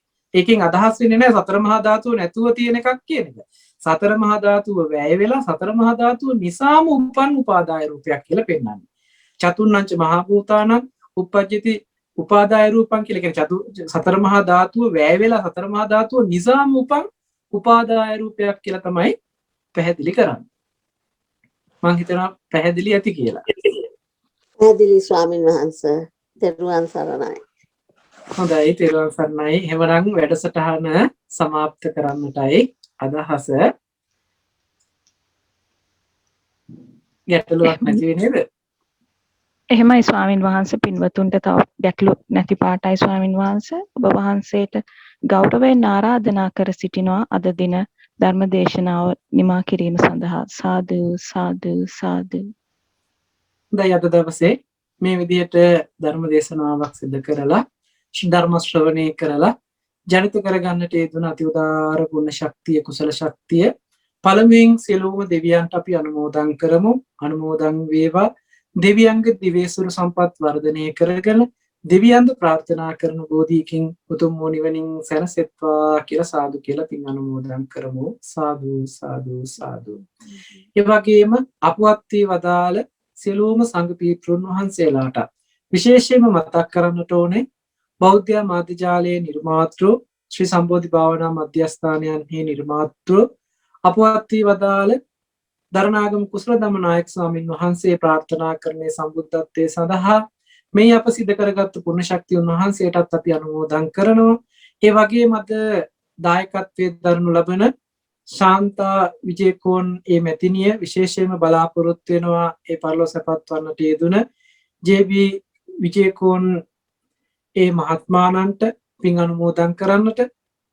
ඉතින් මීට කලින් වැඩසටහනේදීත් එතුමියමයි දායකත්වයේ දරන්නට යෙදුනේ. මේ වෙලාවේ එකත් මේ සිහිපත් කරනවා.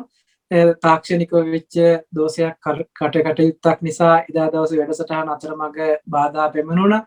ඉතින් ඒ නිසා ඒ පිළිබඳවත් මගේ කනගාටුවත් එතුමිය ඇතුළු ඒ පවුලේ අයටත් මතක් කරමින් අද දවසේදීත් ඒ පිළිබඳව නැවත අපි සිහිපත් කරලා ඒ ආශිර්වාද කිරීම පුණ්‍යානුමෝදනා කිරීම සිදු කරන්නට බලාපොරොත්තු වෙනවා. ඉතින් කලින් දවසේ කරපු වැඩසටහනේ ජනිත කරගත්තු පුණ්‍ය ශක්තියත් අද දවසේදී මේ කරගත්තු පුණ්‍ය ශක්තියත් ඒ මිය පරලොව යන්නට යෙදුන ඒ මහත්මාණන්ට ඒ විජේකෝන් මහත්මාණන්ට පුණ්‍යානුමෝදනා කරන්නට බලාපොරොත්තු වෙනවා. ඒ වගේම විශේෂයෙන්ම මීට කලින් වැඩසටහනේදී මාලී ඒ දියණියටගේ උපන්දිනය යෙදලා තිබුණා.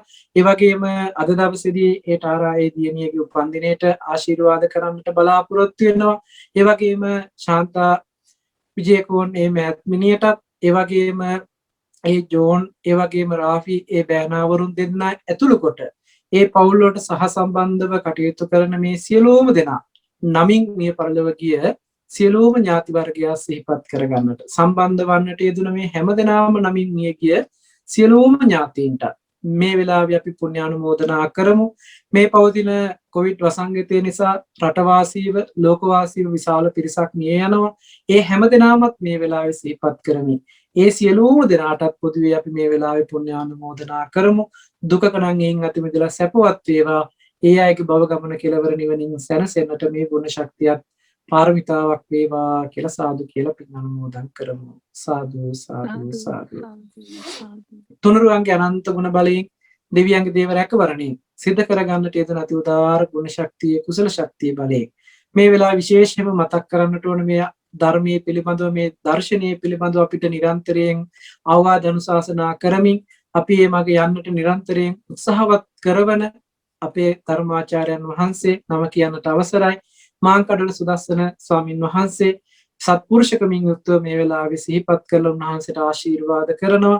ඒ වගේම නන්දරත්න ස්වාමින් වහන්සේ, ඒ වගේම සුදස් ස්වාමින් වහන්සේ, ඒ වගේම කුමාරකස්සප ස්වාමින් වහන්සේ ඇතුළු මහා සංඝරත්නයට, ඒ වගේම එංගලන්තයේ ලන්ඩන් නුවර ශ්‍රී සම්බෝධි භාවනා මධ්‍යස්ථානයේ මේ වෙනකොට වර්තමානයේ කටයුතු කරන මඩුගල්ලේ මහානාම ස්වාමින් වහන්සේටත්, ඒ වගේම අපරැක්කේ ධම්මානන්ද ස්වාමින් වහන්සේට, ඒ වගේම බෞද්ධ මාධ්‍යාලයේ වර්තමානයේ කටයුතු කරන බොරලන්දේ විජිනඥාන ස්වාමින් වහන්සේ ඇතුළු කොට සියලුම මහා සංඝරත්නයට, ඒ වගේම අද දායකත්වයේ දරන ශාන්තා විජේකෝන් මහත්මිනියට, ඒ වගේම 15 වෙනිදා පෙබරවාරි 15 වෙනිදා උපන්දිනය සමරන්නට යෙදුන ඒ ටාරා දියණියට, ඒ වගේම හිමාලි දියණිය, ඒ වගේම ජෝන් රාෆි ඒ බයනාවරුන් දෙන්න ඇතුළු කොට ඒ පවුල් වලට සම්බන්ධ ලොකු කුඩා හැම දෙනාටම ඒ වගේම මේ කටයුතු සිදු කරගන්නට සම්බන්ධීකරණ කටයුතු කරමින් මේ තාක්ෂණික වැඩ කටයුතු ටික සිදු කරමින් කටයුතු කරනවා ඒ ඩොන් මහත්මාණන්ටත් ඒ පවුලේ හැම දෙනාටම ඒ වගේම මధుරිකා ඒ මහත්මිනිය ඇතුළු ඒ පවුලේ හැම දෙනාටම නම් සඳහන් නොකලත් තා මේ කටයුතු සඳහා වෙහෙස මහන්සි වෙන පිරිසක් ඉන්නවා. ඒ හැම දෙනාම සිහිපත් කරලා පොදුවේ රටවාසී ලෝකවාසී සියලුම දෙනාට මේ ධර්ම ශ්‍රවණය කර හැම දෙනාටමත් කාය චිත්ත පීඩාවකින් තොර නිදුක් නිරෝගී භාවය දිගාසිරි සම්පන්නිය ලබන්නට කරන කටයුතු සාර්ථක කරගෙන ධර්මානුකූල ජීවිතයක උතුම් වූ නිවනින් සැනසෙන්නට මේ සිදු කළ පුණ්‍ය ධර්මියෝ උතුම් පාරමිතා ධර්මයක්ම වේවා කියලා සාදු කියලා ප්‍රාර්ථනා කරන්නේ. හැම දිනකටම